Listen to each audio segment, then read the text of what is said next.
पीले दांत वाली बहू। रंजना कभी ब्रश नहीं करती थी। उसे कितनी बार उसके माँ बाप ने डांटा, लेकिन उसका कोई असर उस पर होता ही नहीं था, जिस कारण से उसके दांत पीले पीले हो जाते हैं। शादी के बाद अरे बहू, वैसे तो तुझ में कोई कमी नहीं है, पर तेरे दांत इतने पीले कैसे हैं बेटा? कैसे मतलब? कोई सर्जरी थोड़ी ना कराइए। वो तो क्या नाम, मैं ब्रश नहीं करती थी तो पीले हो गए। अब क्या करूं? आप कहें तो लाल करवा लूं या फिर काले? यार ये क्या है, क्यों माँ से लड़ रही हो? लड़ रही हूँ?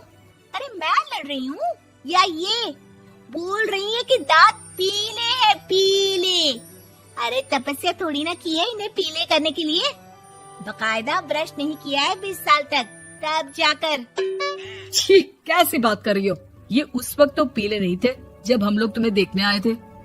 अरे तब साफ करवा लिया होगा डेंटिस्ट के पास जाकर। अब देखो कैसे पीले पीले लग रहे हैं। रंजना सास की तरफ गुस्से से देखती है। फिर शुरू हो गई पीले पीले पीले। अरे पीले तो तब भी थे जब मेरे हाथ का रसगुल्ला उड़ा उड़ा कर खा रही थी और बोल रही थी, लड़की नहीं गुणों का खजाना दे रहे भाई साहब आप। खैर, अब वो लोग करते भी तो क्या करते, पीले दांत वाली बहू पल्ले पड़ी थी तो झेलना तो था ही। एक दिन कीर्तन में रंजना गाना गा रही थी। अरे कमला बहन, माँ का द्वार है, यहाँ तो सब शुद्ध होकर आते हैं, फिर अपनी बहू को ब्रश भी नहीं करवाती तुम। दूर से पीले पीले दांत भक्ति में बाधा उत्पन्न कर रहे हैं। अरे कोई 2 साल की बच्ची थोड़ी ना लेकर आई हूँ मैं बहू बनाकर। अच्छी खासी लड़की है, अरे कैसे करवाऊं ब्रश? ये तो उसे खुद करना चाहिए ना। अब माँ बाप तो इसके जैसे तैसे निपटा दिए, ये नहीं सोचा कि सास कैसे संभालेगी। सास बहू को लेकर घर आ जाती है, लेकिन सोच लेती है कि अब इसे लेकर कहीं नहीं जाएगी। अगले रोज बहू कहती है, अरे क्या हो गया, मंदिर नहीं जाना क्या? कीर्तन का वक्त हो रहा है। मेरी मधुर वाणी से कान्हा जी जागते हैं और सोते हैं। आप तो जानती है ना उनकी भक्ति में कितना मन लगता है मेरा। वो क्या है ना, तबीयत ठीक नहीं लग रही है मेरी, आराम करूंगी मैं। तबीयत ठीक नहीं लग रही? अभी तो मिथुन के गाने पर नाच रही थी आप, और अब बोल रही है कि तबीयत ठीक नहीं लग रही। अरे भक्ति में मन लगा लो सासू माँ, ऊपर जाना है, क्या मुंह दिखाओगी आप? हाँ? सास को बहू की बात पर गुस्सा आ जाता है। मैं क्या मुंह दिखाऊंगी, इसकी चिंता तो ना कर, समझी? अपने मुंह की चिंता कर, जो ये पीले पीले दांत लेकर हर जगह पहुंच जाती है। पता है लोग कितना मजाक बनाते हैं। ना जी ना, मैं नहीं जाना कहीं तेरे साथ। तो ये बात है, कोई ना, मत जाओ, मैं अपने कमरे में ही बैठकर भक्ति कर लूंगी। ऊपर वाला दांत थोड़ी ना देखता है, मन देखता है, भावना देखता है। और अरे बस बस, तू सब कुछ दिखा, बस ये सफेद चमकदार दांत ना दिखाना किसी को, है? जा यहाँ से। बहू को सास की बात का कोई फर्क नहीं पड़ता, वो तो जैसी थी वैसी ही रह जाती है। सुबह नहाकर किचन में खाना बनाना, फिर खाना खाना, कीर्तन भजन करना और सो जाना। एक दिन, माँ जी मैं सहेली के घर जा रही हूँ, शाम को लेट आऊंगी। हाँ हाँ तो जाना, मैंने कौन सा तेरी आरती करनी है घर पर बैठकर। रंजना सहेली के घर जाती है, जहाँ वो पार्टी में जाने की तैयारी कर रही होती है। अरे शिखा, कहाँ जाने की तैयारी कर रही है? मैं गलत वक्त पर आ गई क्या? अरे नहीं यार, उल्टा सही वक्त पर आई है। मैंने ये साड़ी और ज्वेलरी निकाली है यार, शाम को इनके ऑफिस की एक पार्टी में जाना है। बताना कैसा लग रहा है ये सब?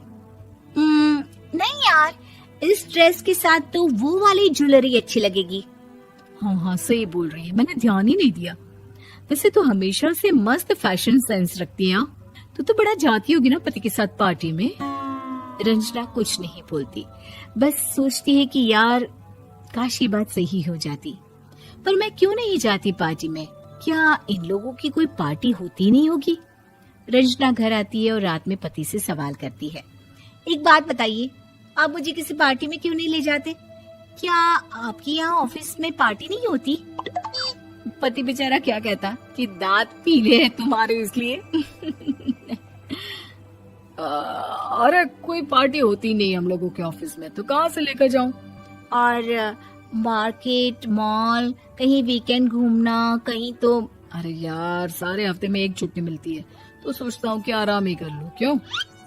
रंजना मन मार के रह जाती है। पहले कभी सास के साथ मंदिर जाया करती थी, लेकिन वो भी सास ने ले जाना बंद कर दिया। घर बैठी बैठी रंजना बोर हो जाती है।